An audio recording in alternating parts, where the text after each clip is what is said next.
Kasama nga sa rekomendasyon ng DPWH at ICI sa kanilang referral dito sa Office of the Ombudsman ang paghahain o pagsasampa ng reklamong plunder o pandarambong laban kina dating House Speaker Martin Romualdez at dating Congressman Saldico.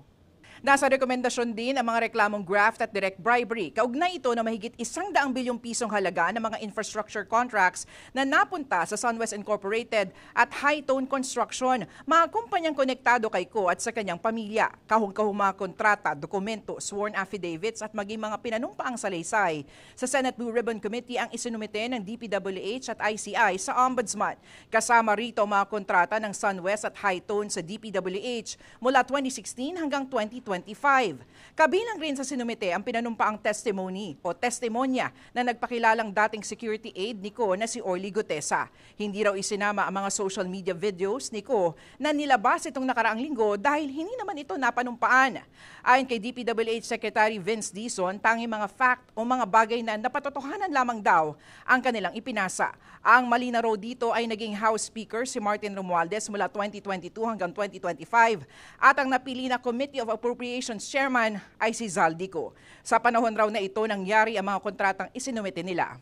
Sabi naman ni ICI Commissioner Rogelio Singson, sa naging pagharap noon ni Congressman Romualdez sa ICI, sinabi raw nito ang assumption of regularity o pinagpalagay daw niyang dumaan sa tamang proseso ang lahat.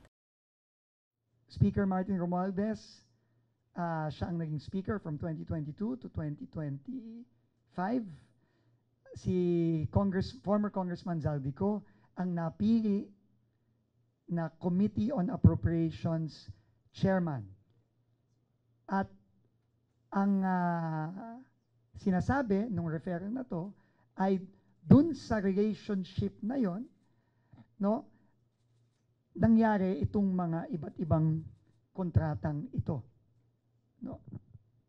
Yun ang nangyari. Facts lang lahat ito. Ngayon, yung para ma-determine kung ito ba ay sapat para mag-file ng charges of plunder, violation of Anti-Graft Corrupt Practices Act, bribery, yan ay pinapasa na natin sa Ombudsman kasi yun ang proseso. Kasi denial assume regularity, ang parati kong naririnig from all of the witnesses. They assume regularity, hugas kamay, sa madalit sabi. No? Hindi pwede yun.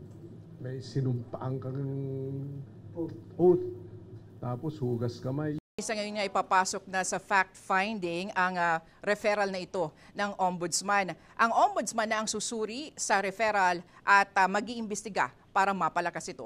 Ayon sa tanggapan ni dating House Speaker Martin Romualdez, handa siyang humarap sa investigasyon kaugnay sa flood control issue. Maglalabas din daw ng pahayag si Romualdez ngayong araw kaugnay sa rekomendasyon ng DPWH at ICI na ireklamo siya